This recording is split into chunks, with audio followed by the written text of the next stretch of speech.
Inventário e partilha. Doutora Gisele Leite. Introdução. A CF/88 tem, entre seus princípios fundamentais, o da imediata incidência das regras jurídicas constitucionais, o da continuidade da legislação extravagante ou codificada e, ainda, pela recepção de regras existentes que sejam compatíveis com a ordem constitucional ora vigente. A Constituição Cidadã, conforme fora alcunhada por Ulisses Guimarães, inseriu como garantia constitucional fundamental o direito à propriedade que deverá atender à função social e o dispositivo sobre a herança, inclusive sobre a utilização, publicação e reprodução de obras. A sucessão de bens estrangeiros, desde que situados no Brasil, continua sendo regulada pela lei brasileira, em benefício do cônjuge ou dos filhos brasileiros, sempre que não lhes seja mais favorável a lei pessoal do de cujos. Cumpre assinalar que se admite a obrigação de reparar o dano e quantos atos desapropriatórios típicos do procedimento de execução ou mesmo de cumprimento de sentença que podem ser estendidos aos sucessores até o limite do valor patrimonial transferido por força da partilha, benefício de ordem. Informa o artigo 1784 do CCB que a abertura da sucessão gera a imediata transmissão da herança aos herdeiros. Porém, como o patrimônio representa uma universalidade, há necessidade de que seja declarado e partilhado, para que cada herdeiro possa individualizar o quinhão que lhe cabe. Denominar-se, pois, inventário a ação que tem por fim a verificação e a distribuição de bens integrantes do patrimônio da pessoa falecida, distribuindo-se entre aqueles que possuem direito sucessório. Por isso, só é cabível a ação de inventário quando há patrimônio a partilhar. Por força de construção jurisprudencial, quando se admite até o inventário negativo, situação que, inexistindo patrimônio do falecido que é normalmente chamado de cujus ou de autor da herança, quando haja interesse jurídico em ver declarada expressamente e judicialmente essa inexistência de bens a partilhar.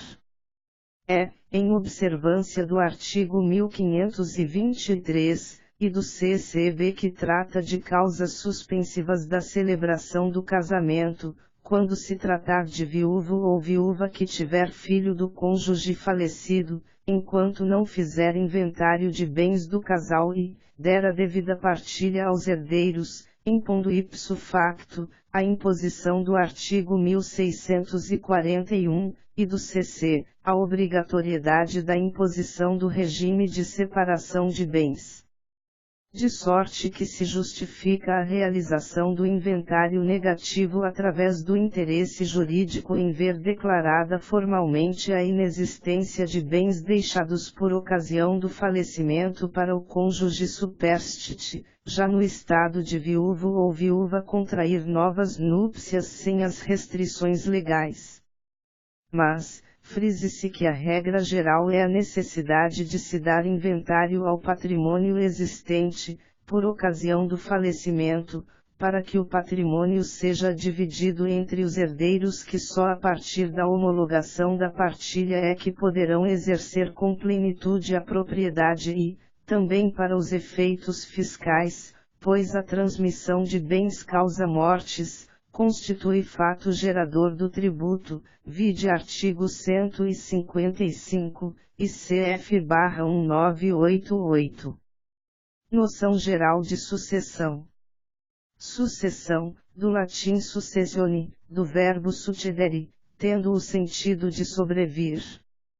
Em linguagem jurídica, utiliza-se o termo sucessão quando os sujeitos, pessoas ou partes, conforme o caso concreto, se dá, na sucessão de direitos, obrigações, herança e patrimônio.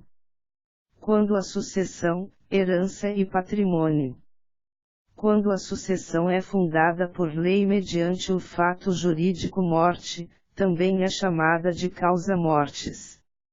Lembrando-se que existe a sucessão inter vivos quando um sujeito sucede a outro numa relação jurídica, por ato entre vivos, conforme ocorre, por exemplo, na compra e venda, doação, cessão e, etc. Podendo ser sucessão universal quando se refere a toda a herança ou parte dela, como universalidade, ou ainda, pode ser sucessão singular mediante testamento e que visa bens particulares chamados de legados. Não se pode olvidar de reconhecer a sucessão universal por causa da morte no direito hereditário e, também por ato inter vivos, no direito empresarial, quando se transfere o patrimônio de uma sociedade empresária para outra, como se dá em caso de fusão, incorporação, cisão ou transformação e, também, no caso de aquisição de todo o patrimônio social. A sucessão por causa da morte pode ocorrer por disposição de última vontade ou por disposição da lei. Por força do droit de Saisin dá-se a imediata transmissão da herança, desde logo, aos herdeiros e sucessores em geral. Apontam-se os pressupostos da sucessão causa-mortis além do fato da morte, a existência de capacidade dos herdeiros, o fundamento da vocação hereditária pode estar na lei ou no testamento. Em todo caso, destacam-se 3 fatos jurídicos, a saber, o fato jurídico da morte, aliás, sem esta, não se pode nem cogitar em sucessão hereditária. O que confirma a regra que afirma que não existe herança de pessoa viva, b. o fato jurídico da herança, c. a existência de herdeiros legítimos ou testamentários. A prova da morte se faz através de atestado de óbito ou equivalente e consequente certidão com respectivo registro. Também pode ocorrer a morte presumida, como é o caso de ausentes quando primeiramente se realiza uma sucessão provisória e, depois, uma sucessão definitiva.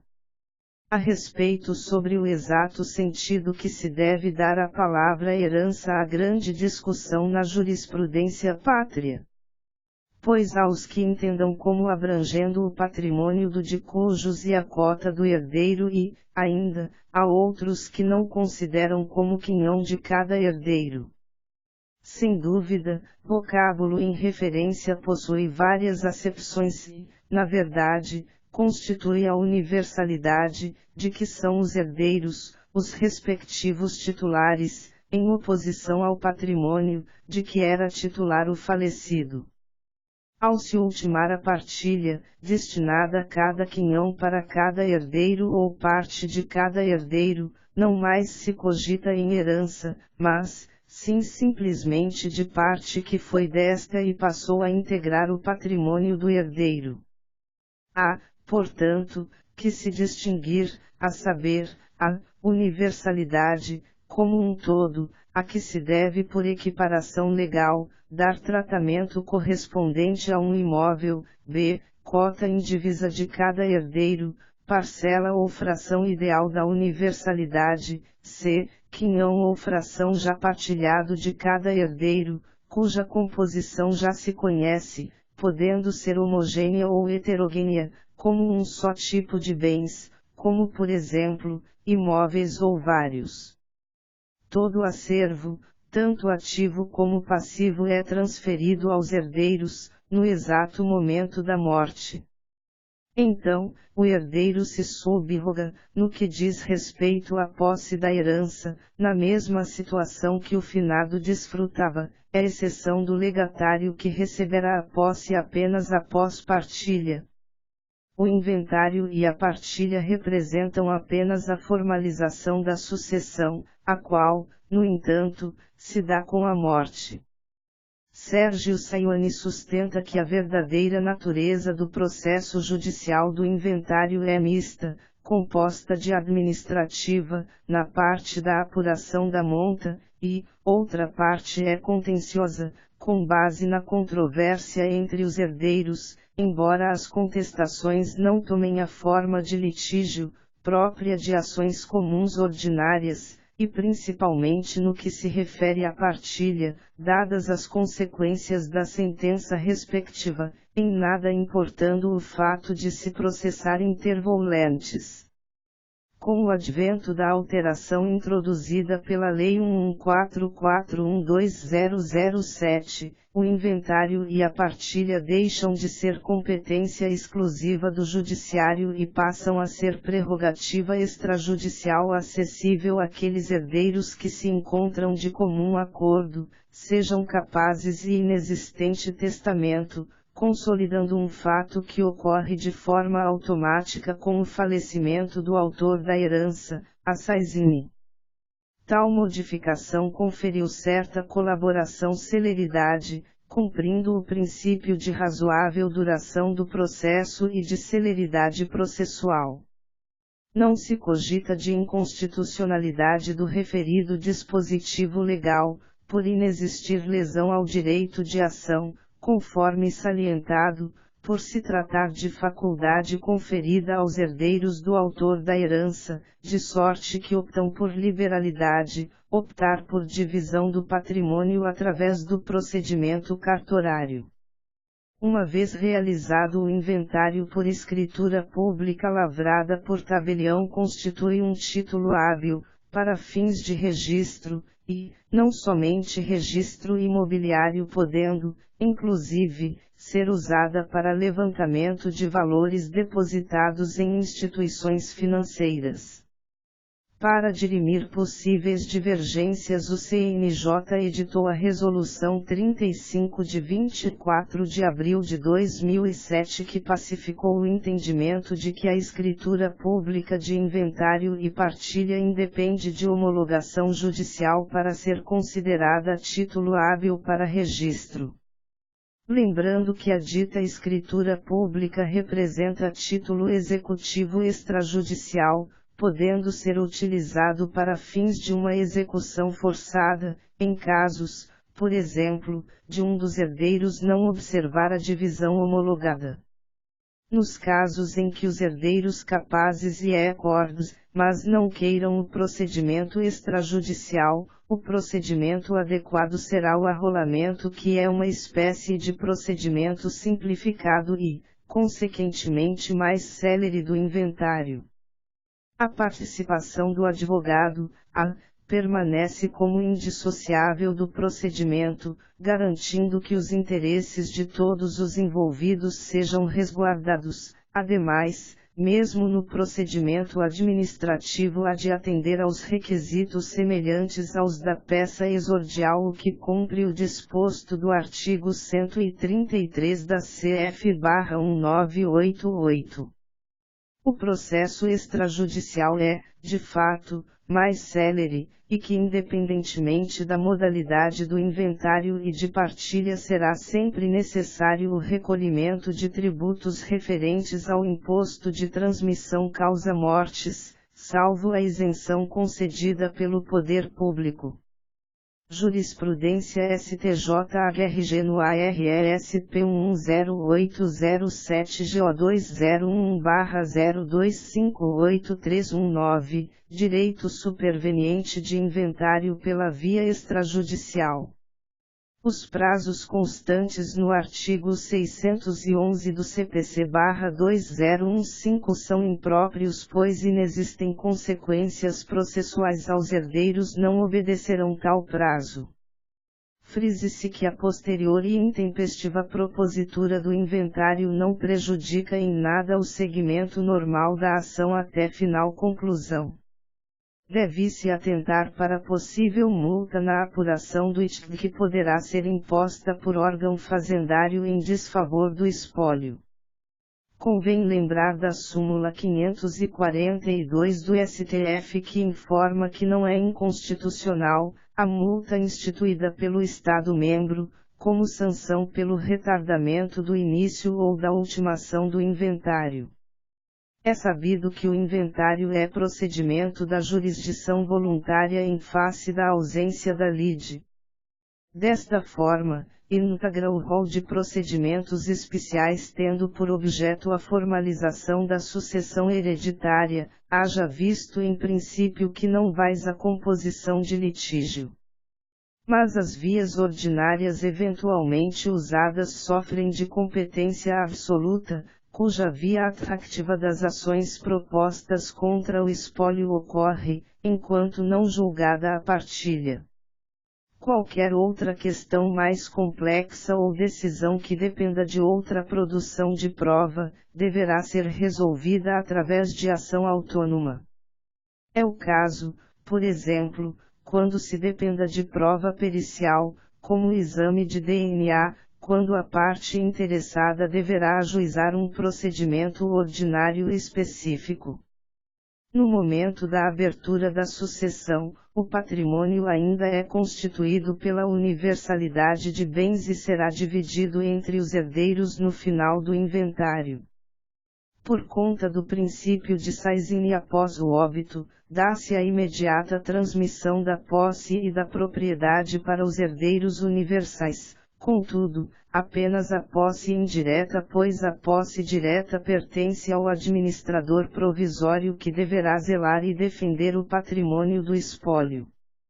Desta forma, entre a abertura do inventário e a nomeação de inventariante, caberá ao administrador provisório apresentar ativa e passivamente o espólio, podendo este ser o cônjuge sobrevivente ou companheiro, herdeiro, testamenteiro, ou mesmo, alguém de confiança do juiz, na hipótese de recusa ou impossibilidade das anteriores em exercer a função após a nomeação judicial do inventariante, ocasião em que todos os bens integrantes do espólio passam de ser de sua responsabilidade, cabendo a este administrá-los e assumir as funções extrajudiciais e judiciais, prestando contas e dando seguimento ao feito até a conclusão quando o patrimônio será partilhado finalmente entre os herdeiros. Apesar dos bens se encontrarem sob sua posse, administrador provisório, quando da abertura da sucessão, nem estes e nem os respectivos frutos lhe pertencem, sendo o patrimônio devido somente na conclusão do inventário. Os frutos percebidos pertencem ao espólio, devendo integrá-lo quando da abertura do inventário. Tendo sido necessário dispêndio de despesas por parte do administrador provisório, este poderá requerer o reembolso nos autos do inventário, desde que se trata de despesas úteis ou necessárias. De igual forma, caso o administrador tenha dolosa e culposamente causado do dano ao espólio, responderá por estes. Já na exordial de abertura de inventário deve ser juntada a cópia de certidão de óbito do autor da herança, para a comprovação de abertura da sucessão. A legitimidade para a abertura de inventário não é exclusiva, mas sim, concorrente, tratando de um rol aberto, apertus clausus, uma vez que qualquer dos legitimados, elencados no artigo 616 do CPC/2015 poderá requerer a instauração dos referidos processos, inclusive o próprio administrador provisório. A não observância do prazo de abertura de inventário poderá fazer com que este seja instaurado de ofício com a nomeação até mesmo de inventariante dativo. Aliás, o inventariante dativo faz jus à remuneração pelos serviços prestados, que será arbitrada, por analogia, de acordo com o artigo 1987 do CC, que trata da vintena do testamenteiro. Certas situações incompatibilizam a pessoa para o exercício do cargo de inventariante, como a posição de credor ou de devedor do espólio, de titular de interesse contrário a este, de excluído do rol de herdeiros, etc. O cessionário de direitos só pode ser inventariante na falta de herdeiros. Intimado da escolha, o nomeado prestará, dentro de 5 dias, o compromisso de bem e fielmente desempenhar o cargo, CPC/73, art. 990, parágrafo único correspondente ao atual artigo 617 do CPC/2015. Havia relativização do princípio da inércia em face da admissão de instauração de ofício pelo magistrado, o que não foi reprisado no CPC/2015 de modo que doravante somente os legitimados presentes no bojo do artigo 616 do referido diploma legal e os interessados patrimonialmente é que poderão requerer a abertura do procedimento sucessório. O inventariante é a pessoa encarregada de administrar os bens do espólio devendo representá-lo ativa e passivamente em juízo ou fora dele, vide artigos 75, 7ª e 618, e do CPC e artigo 1991 do CCB. Alerta-se que só podem exercer esse munus as pessoas capazes plenamente e que não tenham de algum modo, interessantes conflitantes com os do espólio. A professora Ana Luísa Nevares sobre a ordem obrigatória de nomeação de inventariante informou que não parece, no entanto, que a expressão mencionada direcione o intérprete para uma ordem obrigatória quanto à nomeação. Afinal, o inventariante é mesmo uma figura central no processo de inventário, razão pela qual sua nomeação deve ser norteada pela idoneidade do nomeado, por aquele que melhor represente os interesses do espólio e do regular desenvolvimento do processo, considerando ainda o grau de litigiosidade existente entre os herdeiros, bem como a natureza dos bens inventariados.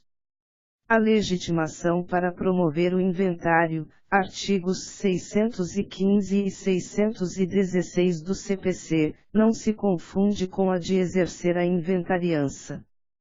A nomeação do inventariante encontra-se vinculada à ordem legal de preferência estipulada no artigo 617 do CPC.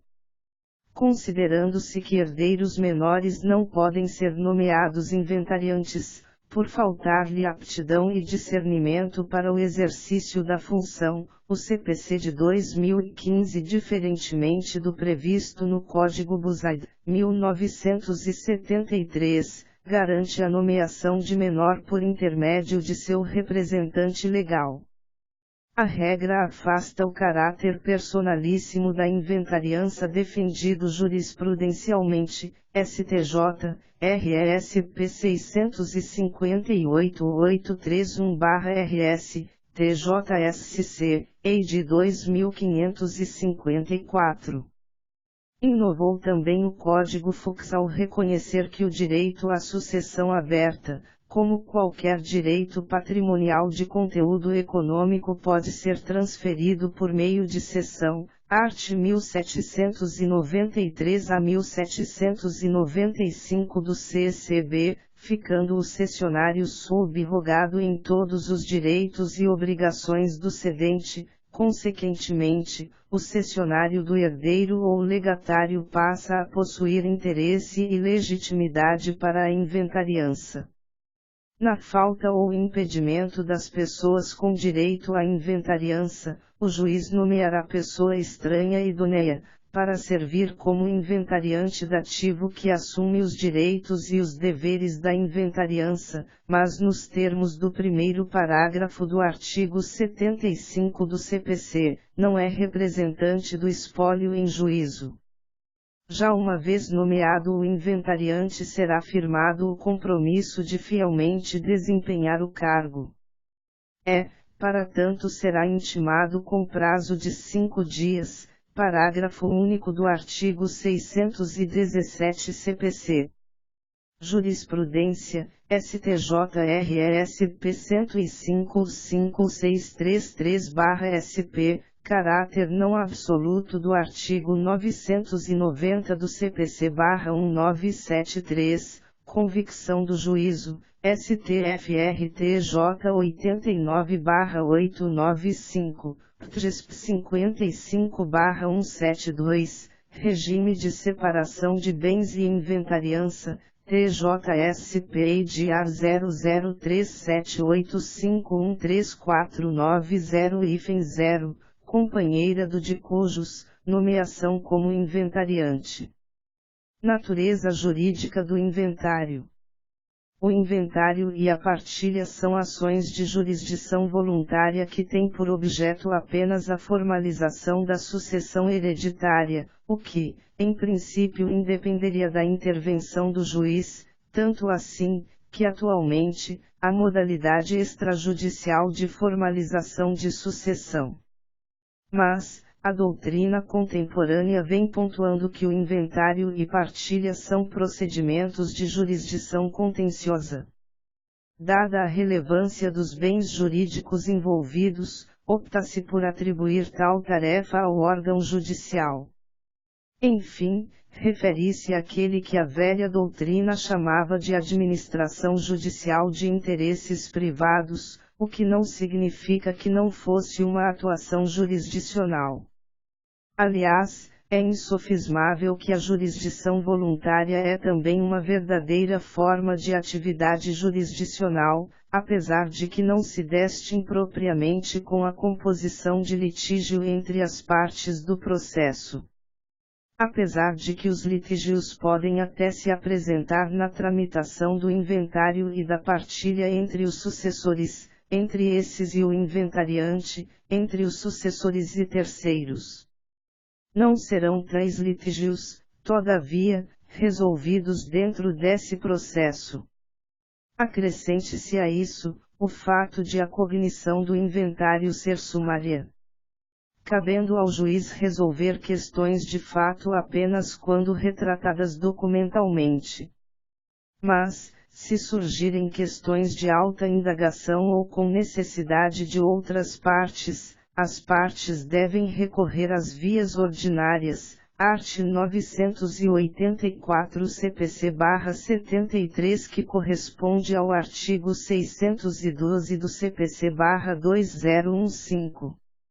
A referida regra fora mantida pelo Código Fux no artigo 612 com a seguinte redação: o juiz decidirá todas as questões de direito desde que os fatos relevantes estejam provados por documentos, só remetendo para as vias ordinárias as questões que dependerem de outras provas. Jurisprudência. Recurso Especial 1.438.576 SP, 2014/00402722-1, Prela.min. Vilas Boas Coeva. Recorrente, Rápido 900 de Transportes Rodoviários Limitada. Recorrido Jaime Gonçalves Brandão Filho, espólio. Inventário. Apuração de haveres. Procedimento autônomo. Remessa aos meios ordinários. Possibilidade. Incompetência do juízo de família e sucessões. Não configuração. Negativa de prestação jurisdicional. Não ocorrência. 1. Não há falar em negativa de prestação jurisdicional se o tribunal de origem motiva adequadamente sua decisão, solucionando a controvérsia com a aplicação do direito que entende cabível à hipótese, apenas não no sentido pretendido pela parte. 2. As perícias técnicas, contábil e de engenharia, realizadas em primeira instância foram acolhidas tanto pela sentença quanto pelo tribunal local, que afastaram a existência de qualquer irregularidade ou ilegalidade nos referidos trabalhos. Desse modo, a insatisfação da recorrente no que tange ao resultado do conjunto probatório pericial que lhe é desfavorável não se confunde com violação dos citados dispositivos legais nem implica o cerceamento de sua defesa. 3. Não há direito de produção de prova técnica em segunda instância. Cabe ao órgão judicante, destinatário das provas, acolher ou refutar o conjunto probatório delineado pelas partes e produzido pelos auxiliares da justiça, como, no caso, o perito, em decisão necessariamente motivada, como fez o aresto combatido. 4. O êxito da pretensão recursal depende tanto de se infirmar a certeza que ora se extrai dos autos acerca da adequação e regularidade das provas periciais quanto de rever as conclusões de ambas as instâncias de cognição plena pela sua validade. Incidência da súmula número 7/STJ. 5. A mera inversão da ordem procedimental, qual seja, o julgamento da apelação antes de apreciado o agravo retido interposto, por si só, não conduz à nulidade do julgamento. Para tanto, é necessário que seja demonstrado e comprovado que a parte sofreu prejuízo, o que não ocorreu no presente caso. 6. As instâncias ordinárias afastaram corretamente a existência de enriquecimentos em causa dos ora recorridos, o que atrai o óbice da súmula 7/STJ. 7. A distribuição da apuração de haveres ao juízo pelo qual se processou o inventário não ofende nenhuma norma de direito federal. Pelo contrário, a interpretação conjugada da legislação processual que trata especificamente da matéria leva à conclusão de que o procedimento adotado pelas instâncias ordinárias se encontra rígido e em conformidade com as disposições legais. 8. O CPC determina que as questões decorrentes do inventário ou da partilha que demandarem alta indagação ou dependerem de outras provas sejam remetidas aos meios ordinários.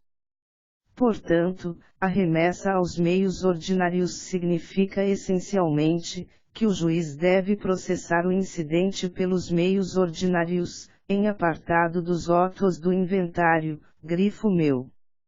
9. O fato de a lei prescrever que o juiz determine a apuração de haveres não exclui do herdeiro o seu direito subjetivo público de ação, a quem remanesce a faculdade de propô-la de forma autônoma, conforme foi feito no presente caso. Ademais, a premissa maior a ser observada nos meios ordinários é a participação, mediante efetivos contraditório e ampla defesa, de todos os atores envolvidos na questão. 10. Recurso especial conhecido e não provido. O inventariante. O patrimônio deixado pelo de cujos constitui uma universalidade que somente é partilhada ao fim do inventário. É curial que haja um administrador do espólio a fim de zelar e defender os bens que o integram, enquanto perdurar o processo e, mesmo, para promovê-lo adequadamente. Tal pessoa é o inventariante. O critério de escolha do inventariante feito pelo juiz originalmente era previsto no artigo 990 do CPC/1973, que apontava para uma ordem legal de preferência, em que, como normalmente ocorre em se tratando de direito sucessório, uma classe sucessória exclui a outra, por exemplo, o cônjuge ou companheiro, sobrevivente, desde que casado sob o regime de comunhão de total ou parcial de bens e que tivesse convivendo efetivamente com o falecido quando de sua morte, pois, se estiver afastada, dá-se a hipótese de separação de fato, o que põe fim à vigência do regime matrimonial de bens. O herdeiro que tiver na posse e administração de bens desde que não haja cônjuge ou companheiro sobrevivente desde que convivendo com o falecido ou não possa ser nomeado, qualquer outro herdeiro, ainda que não encartável na hipótese anterior, Se nenhum herdeiro se encontrava administrando o espólio, o testamenteiro, se existente, o inventariante judicial, que é espécie de auxiliar da justiça e, em última hipótese sempre na ausência dos anteriores, mesmo uma pessoa estranha ao espólio desde que idoneia reconhecida pelo juiz. Essa ordem de nomeação não implica no exercício de poder discricionário pelo juiz, pois deve ser obedecida e somente cabível a nomeação de uma classe de herdeiro, se for impossível a precedente. Desta forma, ainda que o herdeiro tenha requerido o inventário pedindo a nomeação para a inventariança, o juiz indeferirá o pedido, se houver cônjuge sobrevivente, nas condições descritas na lei processual vigente. Aduz o artigo 75 do CPC/2015, o espólio é representado pelo inventariante, salvo se dativo, hipótese em que deverão comparecer ao processo todos os herdeiros e sucessores do falecido. Além das tarefas basilares de administração e de representação de espólio, enumera o artigo 618, terceira ao oitavo outras atribuições que se constituem em deveres do inventariante. As funções inerentes à inventariança devem ser exercidas com zelo, dedicação e com honestidade e eficiência.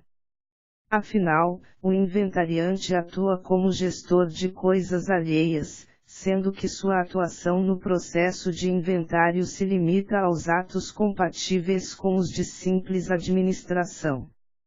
Nomeado e compromissado, o inventariante deverá apresentar, no prazo de 20 dias úteis deverá apresentar as primeiras declarações onde devem constar as informações indispensáveis às realizações próprias do inventário.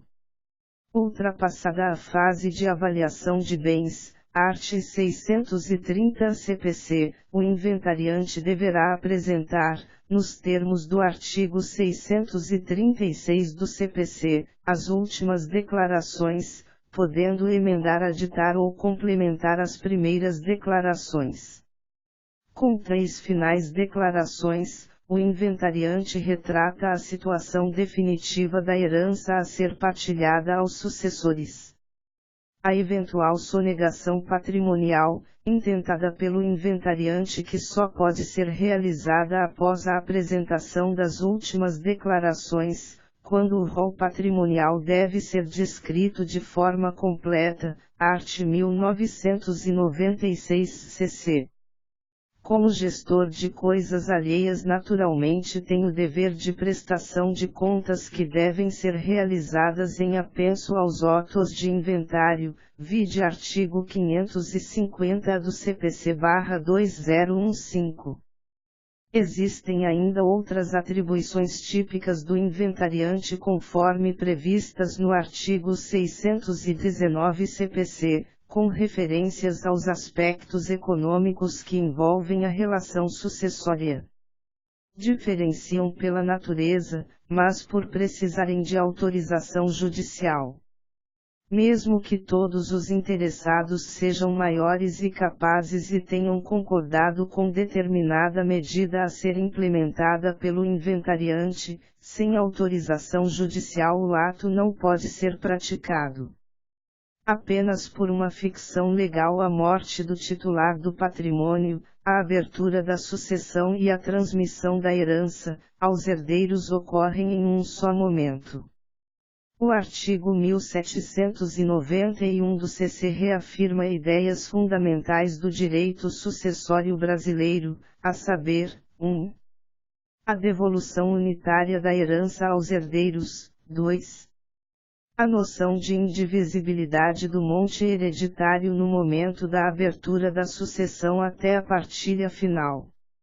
Recentemente, em 10 de maio de 2017, o STF encerrou o julgamento sobre a inconstitucionalidade do artigo 1790 do CECB e com repercussão geral, vide temas 498 e 809, No informativo 864 da Corte, o STF afirmou que a Constituição prevê diferentes modalidades de família, além da que resulta do casamento. Entre essas modalidades, está a que deriva das uniões estáveis, seja a convencional, seja a homoafetiva. Frisou que, após a vigência da CF/88, duas leis ordinárias equipararam os regimes jurídicos sucessórios do casamento e da união estável, Lei 8971994 e Lei 927819996.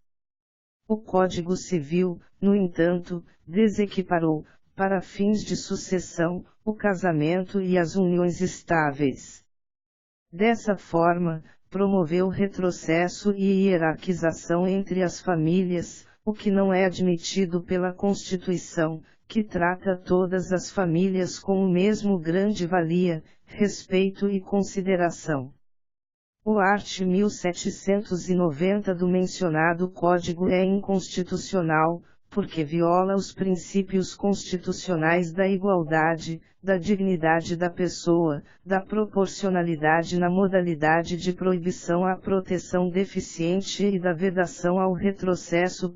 Ficou destacado que, com a finalidade de preservar a segurança jurídica, o entendimento sobre a inconstitucionalidade do art. 1790 do CC deve ser aplicado apenas aos inventários judiciais em que a sentença de partilha não tenha transitado em julgado e às partilhas extrajudiciais em que ainda não haja escritura pública.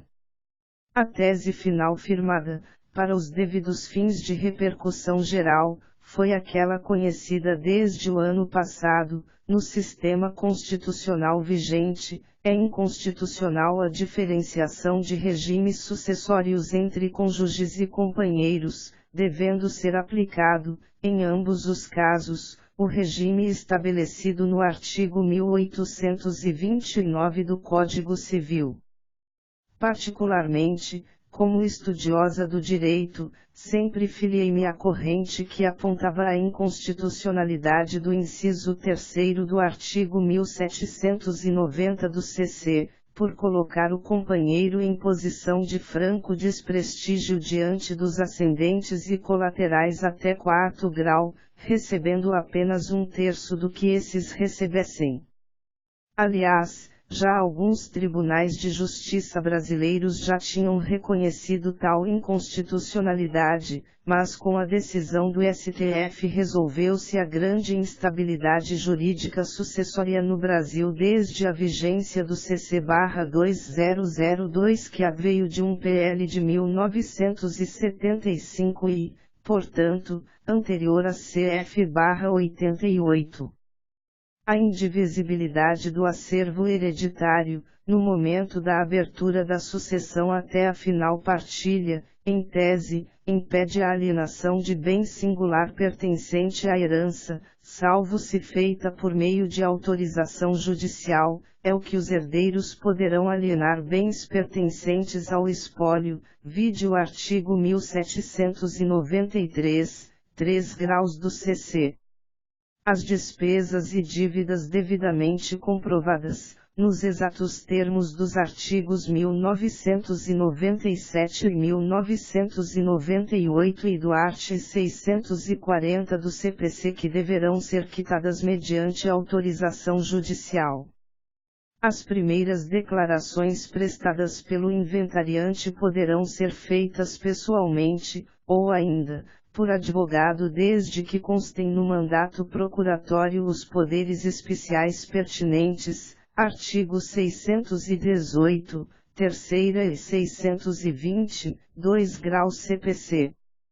O principal objetivo das primeiras declarações é justamente garantir ao juiz assim como para os interessados a questão sucessória e a delimitação sucessória e patrimonial.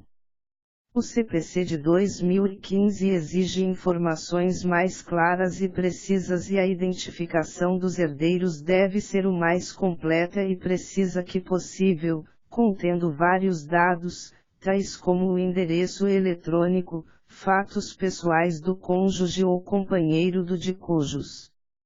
Lembremos que o sistema registral brasileiro até dezembro de 1975 era disciplinado pelo Decreto 485713939.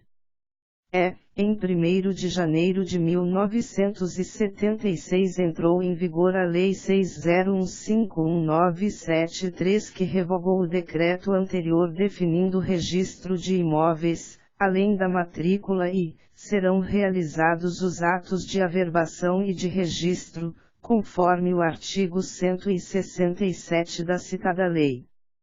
Em decorrência da modificação do sistema legislativo, o sistema registral, o CPC faz referência à matrícula, mas não à transcrição.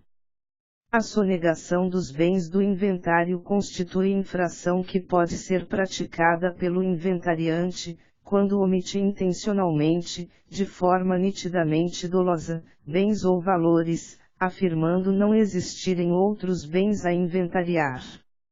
A ocultação maliciosa de bens é recriminável e punida pela ação de sonegados. A sonegação de bens deve ser feita de duas maneiras, a saber, 1.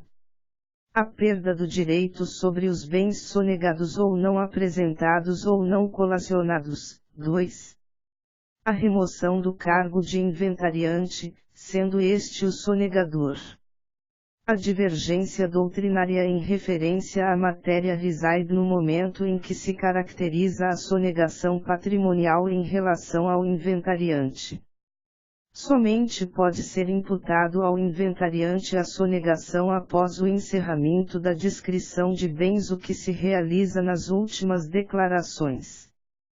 Porém, divergindo do posicionamento majoritário, Arnaldo Rizzardo entende não ser possível o protesto pela descrição de novos bens nas últimas declarações, vez que tornaria os atos processuais anteriores tais como a avaliação sem utilidade. O inventariante é, pois, um auxiliar especial do juízo, sendo correspondente ao munus, conforme os encargos dos arts. 618 ao 619 do CPC. Cabe ao juiz nomear o inventariante e, igualmente, removê-lo. Mas, tanto a nomeação como a remoção de inventariante não dependem de plena discricionariedade, devendo-se atender aos critérios legais, vide artigos 627 e 622 do CPC. É curial perceber que a referida enumeração não é exaustiva quanto à remoção, não podendo decidir discricionariamente, deve-se ater às causas de deslealdade, improbidade sejam arguidas para a remoção do inventariante. Segundo os posicionamentos doutrinários, o CPC prevê a possibilidade de o inventariante ser removido por iniciativa do juiz. Entretanto, a remoção de ofício não pode significar a relativização do contraditório e da ampla defesa. Conforme explicado por Dirle Nunes, o contraditório é uma garantia de não surpresa, obrigando ao juiz a provocação de todas as questões, inclusive as de conhecimento oficioso, impedindo que as decisões judiciais sejam embasadas em fatos estranhos à dialética defensiva. A decisão que nomeia inventariante, por ser tipicamente interlocutória, desafia o recurso de agravo de instrumento. Caberá a mesma espécie de recurso quanto à decisão que destitui o inventariante, apesar do processo ser em apenso, artigo 623, parágrafo único do CPC. O vigente CPC consagra em seu artigo 10, o conteúdo substancial do princípio de contraditório, inaugurando um modelo processual cooperativo. De sorte que o CPC aumenta, no incidente de remoção de inventariante, o prazo para a apresentação da defesa e produção de provas.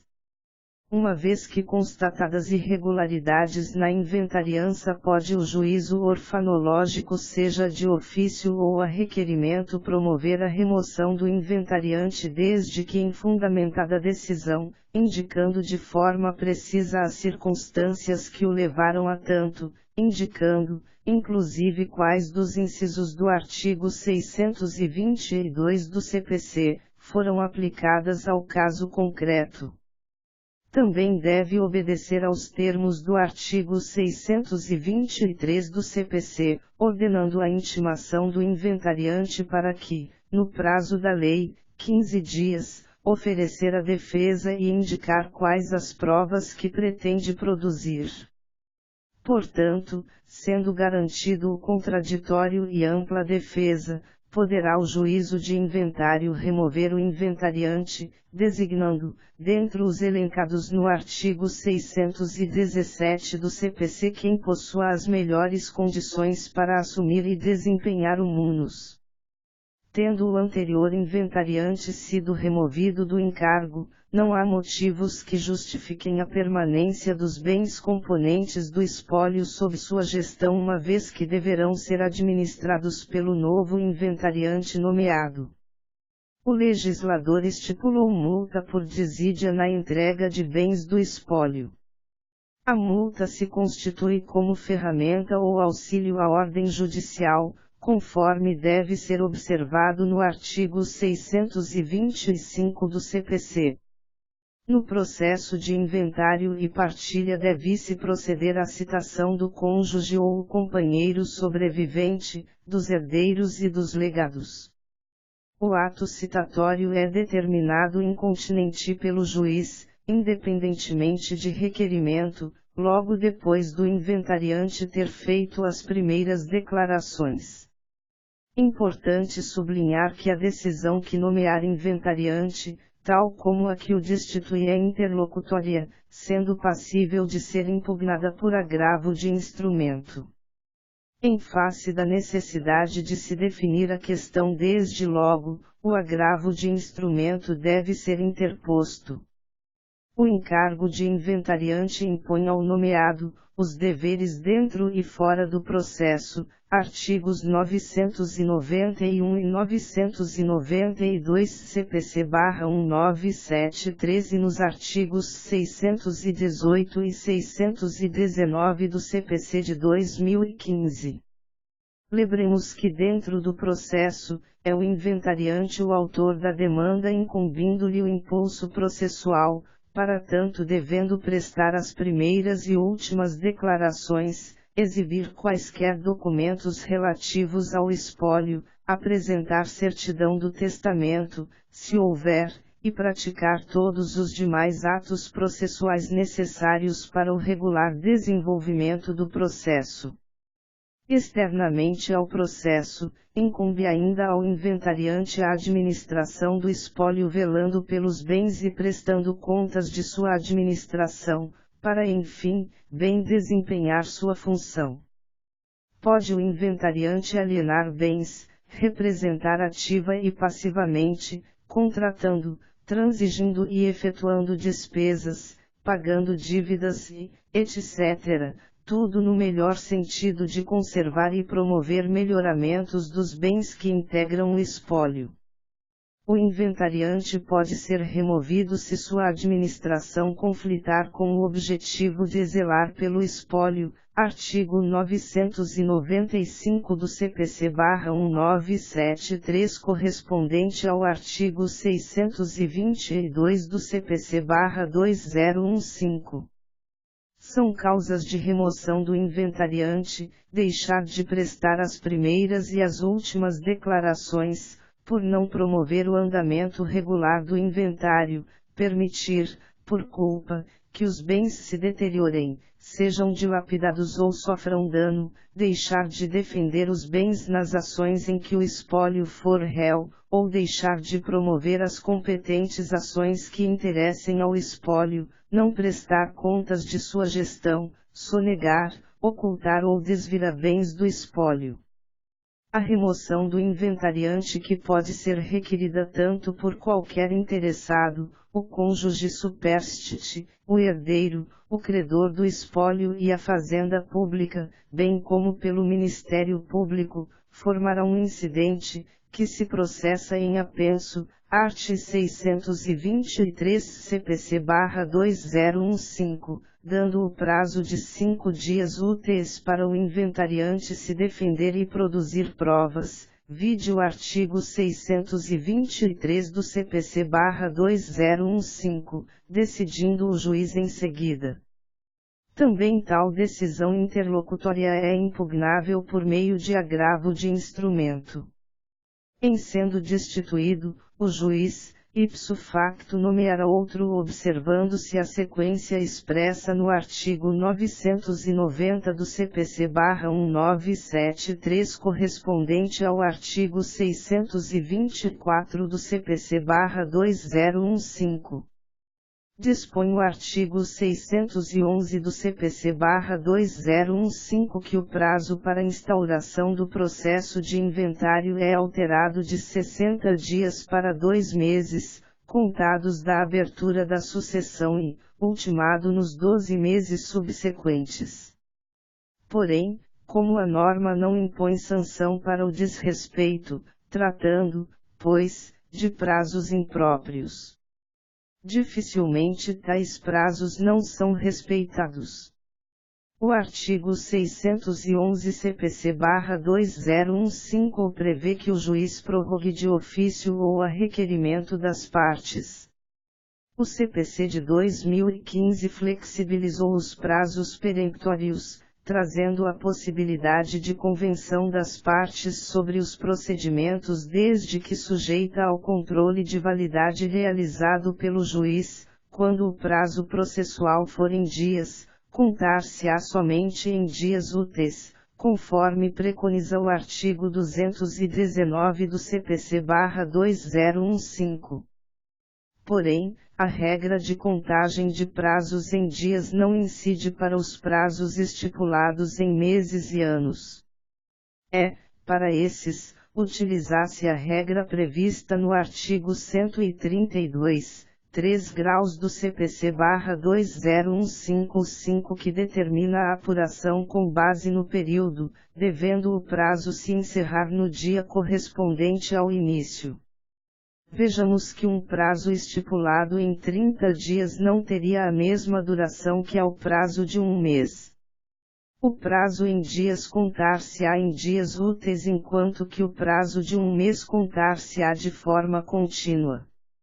De sorte que o prazo disposto em dias úteis será maior do que propriamente o prazo disposto em meses. Dias úteis são os que excluem os feriados locais, estaduais, municipais instituídos por lei para efeito forense, também se excluem os sábados e domingos e, ainda os dias em que não houver o expediente na respectiva unidade judiciária, artigo 216 do CPC. Cumpre igualmente abordar as peculiaridades da contagem dos prazos no processo eletrônico, pois que terão início no primeiro dia útil seguinte ao considerado como data da publicação, artigo 224, 3 graus do CPC.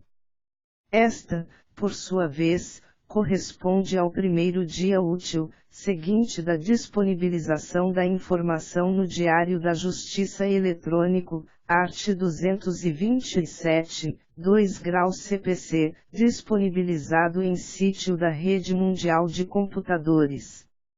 Em síntese, se determinada informação foi disponibilizada na rede em 11 de junho de 2018, considerar-se-á a data da publicação o dia 12 de junho de 2018 e o prazo, por via de consequência, será contado a partir de 13 de junho de 2018.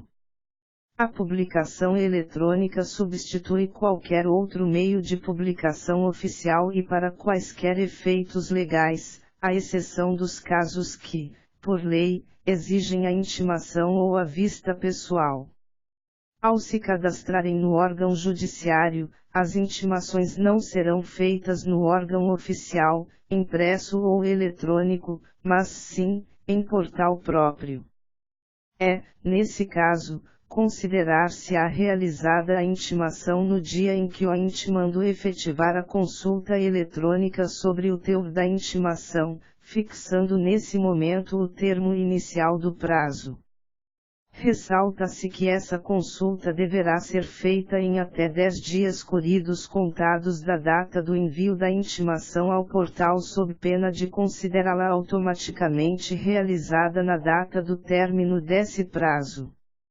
Aos que manifestarem interesse, poderá ser efetivada remessa de correspondência eletrônica ao e-mail pessoal do advogado ou da parte, data a partir da qual se dará a abertura automática do prazo processual, art. 5º da Lei 1141920006. Novidade trazida pelo CPC/2015 apesar de já sustentado pela doutrina e que se coaduna com o modelo de processo que se busca implementar no Brasil, sendo pautado pela observância dos direitos e das garantias constitucionais, a citação dos sucessores deverá ser feita preferencialmente de forma pessoal, através do correio ou comunicação de atos processuais por edital, somente realizável quando não for possível se proceder com a citação real, e, uma vez configurada uma das situações previstas no artigo 256 do CPC. Antes da referida citação, deve haver a intimação da Fazenda Pública e, caso haja interesse de incapaz ou de ausente, também deverá haver a intimação do MP. Percebe-se que se trata de intimação conforme o artigo 683/CPC e nem o MP e nem a Fazenda Pública não são partes no processo de inventário ou partilha. A intimação da Fazenda Pública decorre de seu interesse de ordem fiscal. Já o MP quando intimado por ser fiscal da ordem pública, o que reforça o disposto no artigo 178, e segunda do CPC. O testamenteiro tem a incumbência de dar fiel cumprimento à manifestação de última vontade do de cujos. O credor do espólio deve igualmente ser intimado. Com a juntada aos autos do último aviso de recebimento ou mandado citatório, ou depois do prazo estabelecido em edital de citação, ou depois de efetivadas intimações da Fazenda Pública e do testamenteiro. No artigo 627 CPC onde se lê concluídas as citações, leiam-se concluídas as citações e intimações. Não houve cuidado na redação do artigo 625 do CPC a do artigo 626 do CPC. No CPC anterior o prazo era de 10 dias e, agora, doravante passou a ser de 15 dias. Do mesmo modo que ocorre, por exemplo, na oposição artigo 683, parágrafo único do CPC, não tem aplicação a regra do artigo 229 do mesmo diploma legal que prevê a contagem em dobro do prazo quando os litisconsortes tiverem diferentes procuradores, de escritórios distintos. O prazo comum de 15 dias é aplicável inclusive à Fazenda Pública, que não possui nenhum benefício legal no tocante aos seus prazos processuais, diferentemente do CPC revogado. A defesa é exercida através da contestação onde se pode arguir e impugnar quaisquer matérias relacionadas às primeiras declarações, mas muito especialmente aquelas enumeradas no artigo 627, sem prejuízo, ademais, da alegação de eventuais matérias de natureza processual. O inciso e além de prever a possibilidade de arguição de erros e omissões tal como o dispositivo correspondente de CPC de 1973 que admitia também a arguição de sonegação. Existe o erro quando o inventariante faz a descrição do bem não correspondente às suas reais especificações. Por sua vez, há omissão quando se deixa de mencionar a existência de despesa ou de receita do espólio.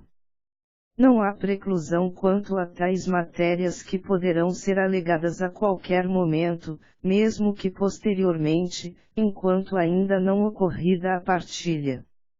Depois desse crucial momento, o bem colacionado deve se dar através de sobrepartilha. A sonegação pelo inventariante pode ocorrer quando dolosa ou culposamente não relaciona o bem integrante do espólio, dolosa ou culposamente não traz à colação bem doado pelo de cujus a herdeiro, que não ele, dolosamente, elemento subjetivo aqui presente em re ipsa, não traz à colação bem doado pelo de cujus para si, enquanto herdeiro. Só pode ser imputada a sonegação nas duas primeiras hipóteses depois de verificadas as condições fixadas no artigo 636 no artigo 1996 CC/2002 e, por conseguinte, a propositura de ausência de interesse processual, STJ, RESP 265.859/SP. Portanto, o inventariante enquanto herdeiro pode ter recebido doação do de cujus, quando este se encontrava em vida, em relação ao bem deverá colacionar. O interessado pode, com base nesse inciso, questionar a prática de sonegação pelo herdeiro inventariante, a respeito do que o juiz decide incidentalmente no processo, observando o disposto no artigo 641 do CPC, para fins de remoção do inventariante. Se o herdeiro inventariante nega a posse do bem, surge o interesse processual de outra pessoa em propor a ação de sonegados. Este requerimento gera a instauração de colação nos autos de inventário, o qual é disciplinado pelo artigo 641 do CPC. O acolhimento do incidente enseja desde logo a retificação das primeiras declarações. A insurgência contra a nomeação do inventariante a que se refere o inciso 2 tem por base envolvendo a qualidade de herdeiro, o que torna ilegítima sua escolha. A impugnação à investidura do inventariante não se confunde com a pretensão de sua destituição ou remoção, cujas causas em que se funda, as quais pressupõem sempre legítima a nomeação decorrente de comportamento irregular praticado no curso da inventariança, e que tem, portanto, caráter de sanção, artigo 622 do CPC. O acolhimento da impugnação acarreta a nomeação de outro inventariante. É admissível a contestação da qualidade de quem fora incluído pelo inventariante nas primeiras declarações no título de herdeiro. Só se manifestará o juízo do inventariante no caso de prova documental ser suficiente para o exame. Havendo a necessidade de provas orais, devem as partes serem remetidas para as vias ordinárias determinando o juiz, o sobrestamento, até o trânsito em julgado da decisão que apreciar a matéria, da entrega do quinhão que na partilha caberia ao herdeiro cuja qualidade foi questionada. Em atenção ao contraditório, havendo contestação às primeiras declarações, deve o juiz oportunizar o inventariante e, também as demais partes que se manifestem sobre o alegado. Aplicar-se o prazo de réplica de 15 dias úteis, previstos no procedimento comum. Devem ser citados, no processo de inventário, como herdeiros e legatários e, como cônjuge ou companheiro superstite, aqueles como tais indicados pelo inventariante na petição de primeiras declarações. Pode ocorrer que o suposto interessado se reputar preterido ao não ser arrolado como herdeiro, legatário, cônjuge ou companheiro, podendo então pretender a habilitação no inventário. O requerimento de admissão no processo de inventário pode ser formulado enquanto existir litispendência, portanto, enquanto ainda não realizada a partilha. Nada obsta que aquele que se diz pretérito, ao invés de requerer sua admissão no processo de inventário, promova desde logo, em ação própria, perante o juízo civil competente, a tutela de seu pretenso direito. Falo-á comumente através de ação de petição de herança, ou mediante a ação de investigação de paternidade. Depois de ocorrida a partilha, aquele que se diz pretérida, somente poderá demandar em ação própria, artigo 1824 a 1828 do CCB. A formulação do requerimento gera a instauração de incidente processual, que pode ser autuado em apenso aos autos de inventário a fim de se evitar o tumulto processual. As partes são intimadas para que se manifestem em 15 dias, sobre o requerimento, não se aplica, pois, a regra do art. 229 do CPC referente ao prazo em dobro para os litisconsortes com advogados distintos. A decisão pode ser no sentido de, a. Reconhecer o direito do requerente, habilitando-o no inventário, b. Negar o direito do requerente, porque não configurado, c. Remeter a questão para as vias ordinárias, diante da necessidade de produção de prova não documental para formar a convicção quanto à matéria. O recurso para impugnar a decisão, independentemente de qual seja o seu conteúdo, é o agravo de instrumento. Nas duas primeiras hipóteses, letras A e B, a decisão, uma vez esgotados os recursos, faz coisa julgada material, sendo inclusive cabível em tese a ação rescisória, nos moldes do artigo 658, terceira do CPC. Quando a questão for remetida para as vias ordinárias, o juiz, de ofício, com base em seu poder geral de cautela, determina a reserva do quinhão do suposto preterido, o qual fica em poder do inventariante enquanto pender o litígio em torno da matéria. Quando a fazenda é intimada dos termos da petição das primeiras declarações, para esta também corre o prazo de 15 dias do artigo 627 do CPC, no qual poderá apresentar impugnação, contestando o conteúdo das primeiras declarações, ainda que as matérias por si passíveis de arguição tenham âmbito mais restrito, ficando circunscrita àquelas que possam atingir diretamente seu interesse arrecadatório fiscal.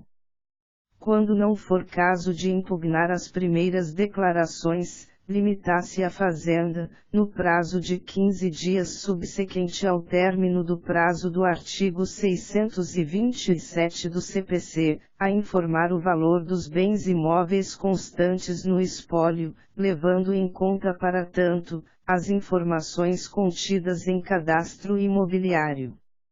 O prazo de que cuida o artigo 629 do CPC que não é preclusivo, de modo que a fazenda pública não fica impedida de apresentar a informação posteriormente.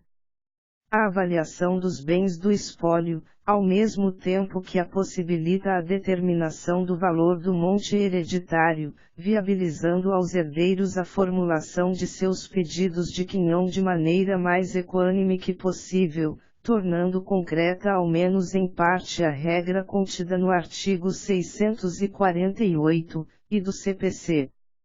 Ademais, serve de parâmetro para outras tantas deliberações que eventualmente o juiz deve tomar no curso do processo de inventário, entre as quais pode ser lembrada a redução do legado, artigo 645, terceira do CPC, a limitação dos bens objeto de testamento à parte disponível do testador.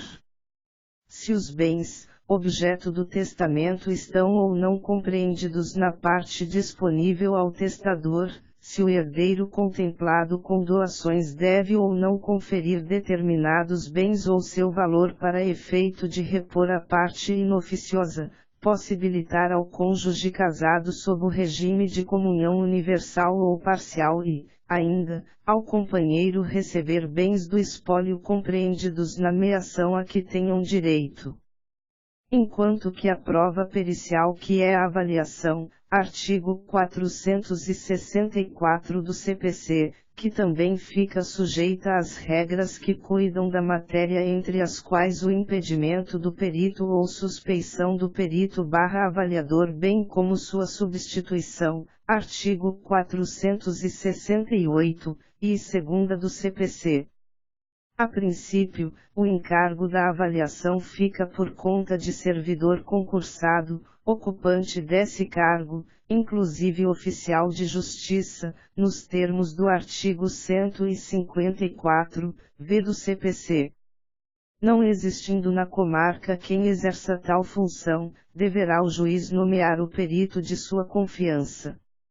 Há a possibilidade de usar a regra contida no artigo 471 do CPC atinente à escolha do perito pelas partes, desde que observados os pressupostos previstos em lei. A avaliação dos bens do espólio por perito nomeado pelo juiz não é obrigatória. Se não houver perito e todas as partes forem capazes, sem haver impugnação das partes quanto aos valores indicados pelas primeiras declarações, havendo a expressa concordância da Fazenda Pública em torno dos valores já declarados, não há razão para que se proceda à avaliação. Também não é necessária a avaliação mediante laudo recente feito pelo próprio Estado. Mas, a avaliação será inexorável quando existir ausente ou incapaz, ou houver incompatibilidade entre os valores constantes nas primeiras declarações e aqueles indicados pela Fazenda em sua manifestação. A Fazenda, mesmo sem ter se manifestado no prazo do artigo 629 do CPC, o qual não é preclusivo requerer a avaliação, qualquer outro interessado manifestar a discordância em relação ao valor constante das primeiras declarações. Ao se referir às prescrições contidas nos artigos 872 e 873 do CPC, o artigo 631 do CPC basicamente aponta para o modo de ser do laudo de avaliação e, para a possibilidade de ser realizada uma segunda avaliação. No laudo, o avaliador deve atentar para a devida descrição do bem, incluindo-se benfeitorias, acessões e pertenças, com escorreita indicação de suas características e a descrição do estado em que se encontra, para a partir de tais informações apontar o valor médio do bem avaliado. Quando o imóvel for suscetível de divisão, naturalmente que sem prejuízo da avaliação do bem em seu todo considerado sem se descuidar dos princípios de prevenção de litígios futuros e de máxima comodidade dos coerdeiros e do cônjuge ou companheiro sobrevivente, artigo 648, segunda e terceira do CPC.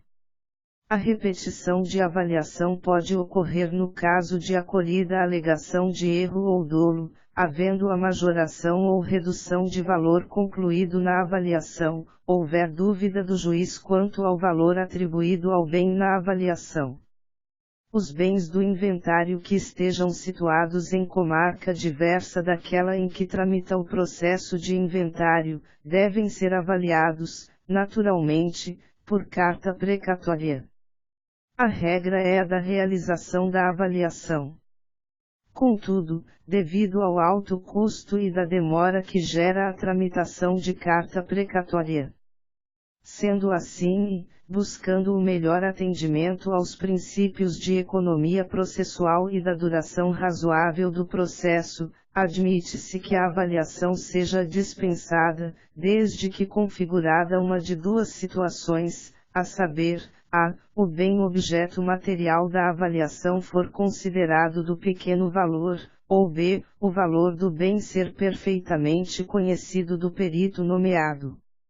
Não existe discricionariedade do perito na atribuição do valor. A dispensa de avaliação pressupõe valor conhecido, aferível de forma objetiva, como, por exemplo, quando o bem tenha sido recém-adquirido pelo falecido, ou quando existente no mercado tabela de preço médio para os bens daquela natureza. O critério para que o bem seja considerado de pequeno valor não deve considerar o quanto o valor do bem representa, e sim, proporcionalmente ao montante patrimonial do espólio. Assim, deve ser considerado o custo-benefício entre o valor aproximado que se espera ser atribuído ao bem e a despesa para que proceda a carta precatória. Decorrido o prazo para manifestação das partes sobre as primeiras declarações, previsto no artigo 627 do CPC, a Fazenda é intimada para informar, 15 dias, sobre o valor dos bens imóveis descritos nas primeiras declarações, artigo 629 CPC.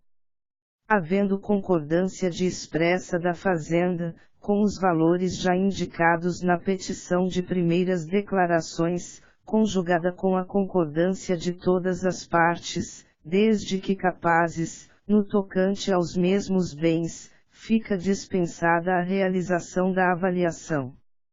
Com o transcurso temporal do prazo para a manifestação expressa da Fazenda, seja para concordar com os valores, ou para indicar que os valores se reputam corretos, poderá o inventariante requerer a dispensa da avaliação, desde que haja o consentimento de todas as partes, que, ademais, deverão ser capazes. Em caso, deve-se proceder à intimação da Fazenda, que em regra, ocorre pessoalmente, para manifestar sua concordância ou não com a dispensa da avaliação. Trata-se de negócio jurídico processual típico, que conjuga a vontade das partes, do espólio, por seu inventariante, e da Fazenda Pública.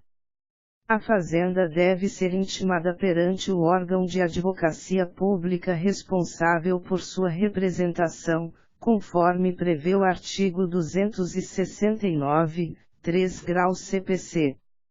Ademais, tem-se estabelecido que a advocacia pública é aplicável à regra constante no artigo 246, 1 graus, art. 270, parágrafo único do CPC.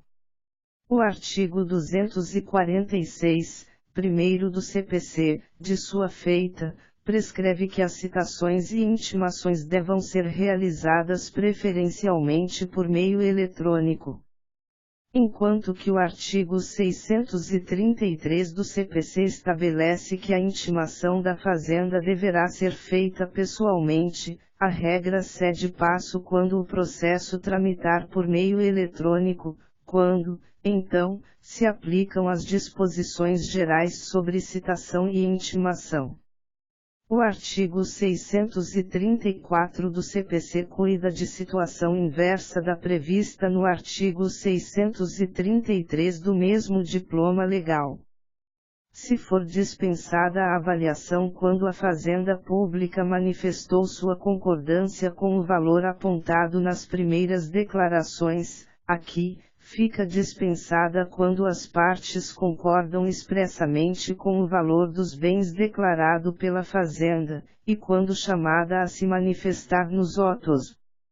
Ou seja, intimada segundo os termos do artigo 629 do CPC, a Fazenda comparece aos autos para declarar os valores de bens imóveis que reputa corretos e, as partes manifestam concordância com os valores por esta apresentados. O dispositivo não exige, frise-se, que todas as partes sejam capazes. Portanto, mesmo havendo incapaz, desde que haja manifestação favorável do MP, dispensa-se a avaliação diante da concordância de todos. A regra enfim prestigia o princípio da economia processual, tratando-se de outro caso de negócio jurídico processual típico, que harmoniza a vontade das partes do espólio, expressada por seu inventariante e da fazenda pública. Uma vez realizada a avaliação e a entrega do respectivo laudo, às partes, em atenção ao princípio do contraditório, é conferido o prazo de 15 dias para, querendo, se manifestar sobre seu teor. Deve-se proceder igualmente à intimação da Fazenda Pública e do MP quando o mesmo oficia no feito.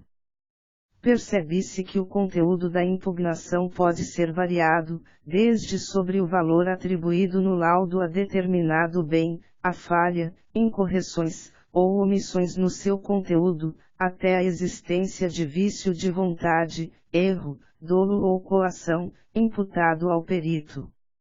No caso de impugnação versar sobre o valor atribuído ao bem, o juiz decide de plano, sem prejuízo de antes ouvir o perito bem como os demais interessados sobre o conteúdo da impugnação. Acolhida a impugnação, determina-se a retificação do valor do bem. É a partir do teor desta decisão que será determinado o valor que servirá de base para a futura tributação. Não sendo possível chegar-se ao valor correto com exatidão, cabe-lhe de ofício ou a requerimento determina a realização de nova perícia de avaliação, artigo 873, e terceira.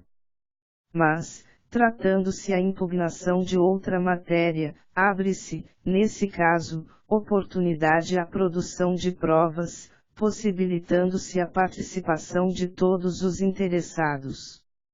Não havendo a impugnação ao laudo, ou decidida aquela formulada, a fase de avaliação é dada por encerrada, prosseguindo o processo com a apresentação das últimas declarações pelo inventariante.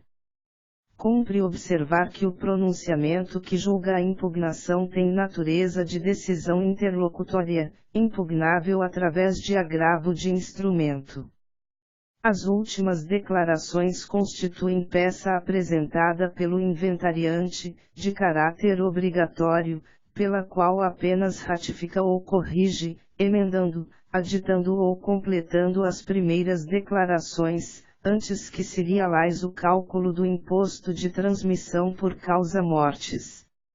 As últimas declarações representam o termo final do inventário propriamente dito, posto que nessa ocasião, em definitivo, deverão ser revelados o número e a qualidade de herdeiros, o rol de bens e o valor de cada um destes do inventariado.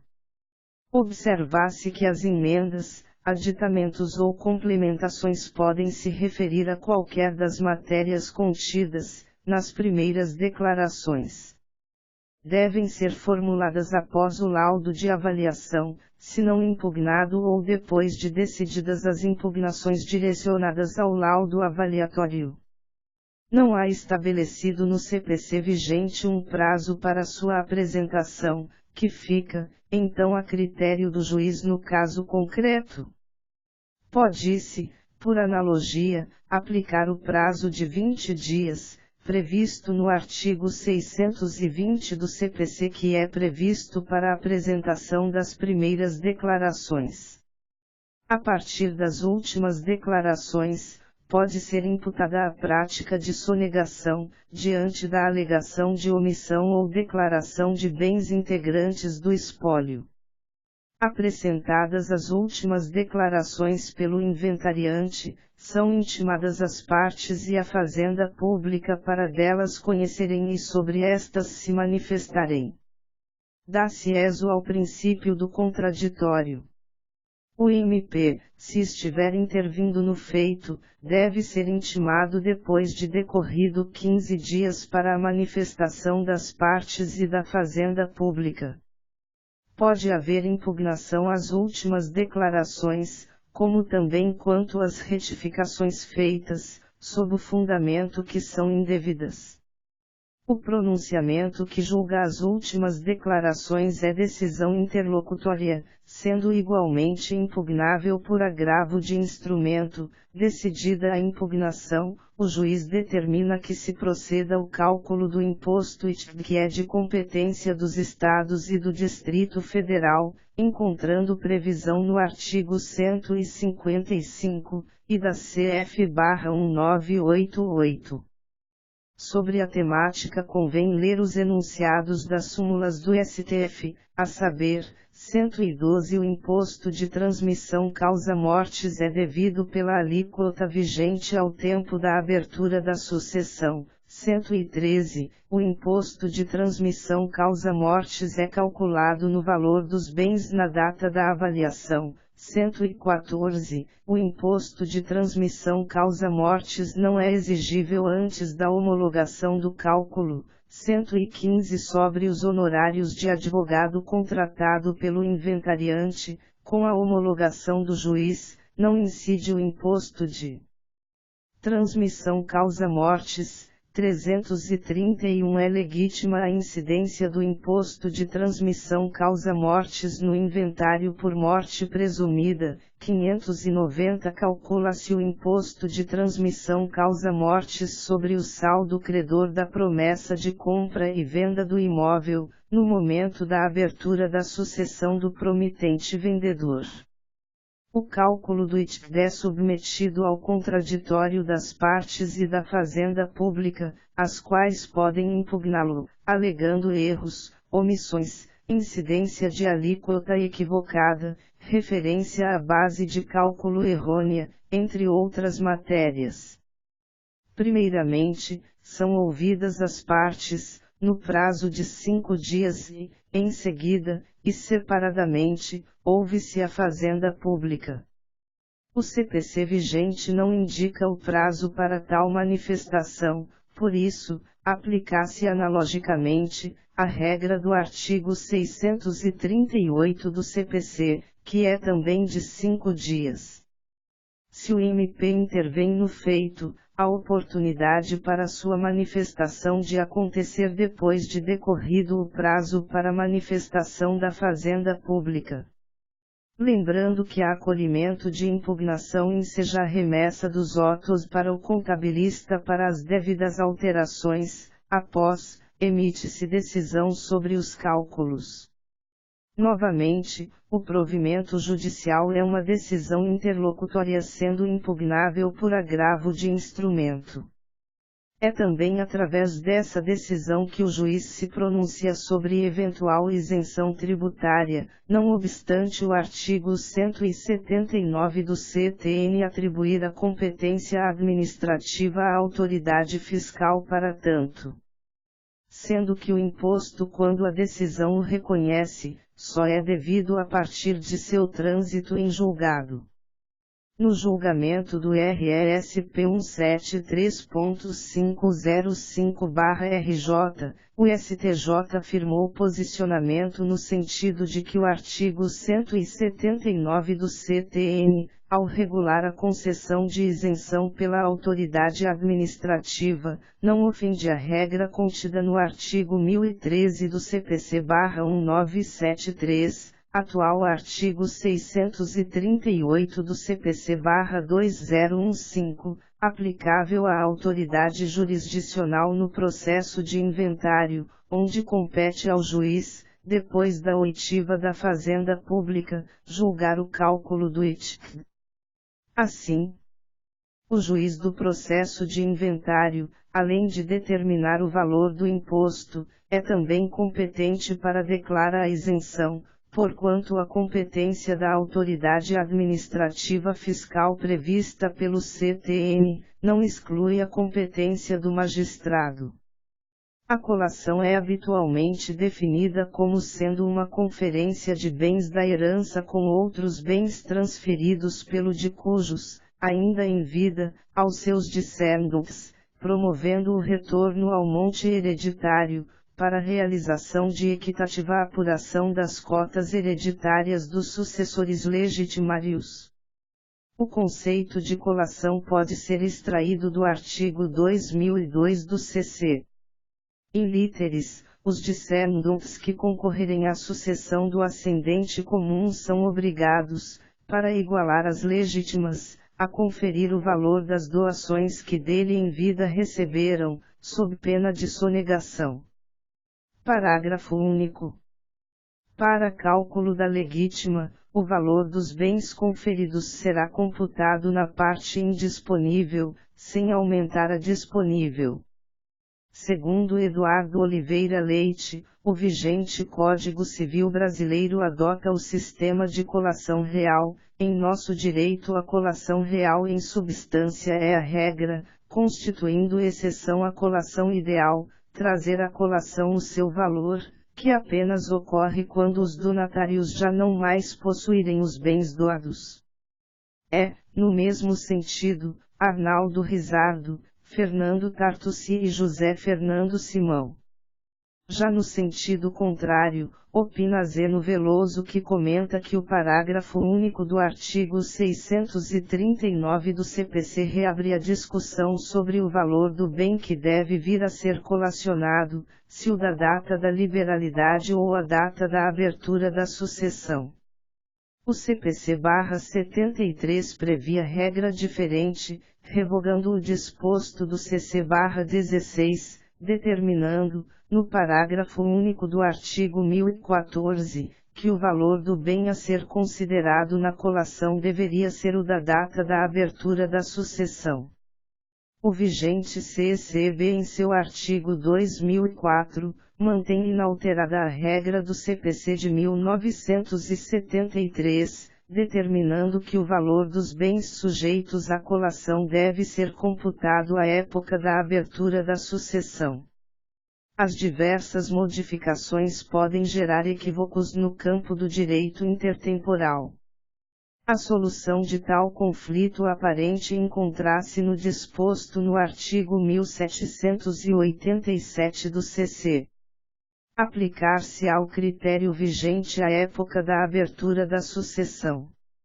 A obrigação de se conferir o valor dos bens recebidos pelos herdeiros antes da sucessão tem o objetivo de preservar a igualdade entre os sucessores, especialmente nos casos em que o autor da herança transmite graciosamente seus bens a um ou mais herdeiros, em adiantamento de legítima, em prejuízo de outros sucessores. A renúncia ou exclusão do herdeiro da sucessão não afasta, desta forma, o dever de colacionar. Constata-se, portanto, que o herdeiro renunciante e os excluídos da sucessão não perdem o que lhes foi transmitido com a liberalidade. Perderão somente a parte que exceder o que tinham direito como legítima. Em consonância com a noção do modelo processual cooperativo, o atual CPC dilata o prazo, de 5 para 15 dias, para que as partes envolvidas no procedimento possam se manifestar sobre eventuais doações não colacionadas. Existindo matéria que reclame maior dilação probatória, o magistrado deverá remeter as partes para as vias ordinárias. Se os esclarecimentos sobre o patrimônio hereditário e os negócios jurídicos pelo de cujus entabulado, bem como a existência ou não de algum bem a ser trazido ao inventário, não se exaurirem na prova documental, mostrar-se necessária a coleta de outros meios de prova, o que constitui a questão de alta indagação a ser resolvida nas vias ordinárias.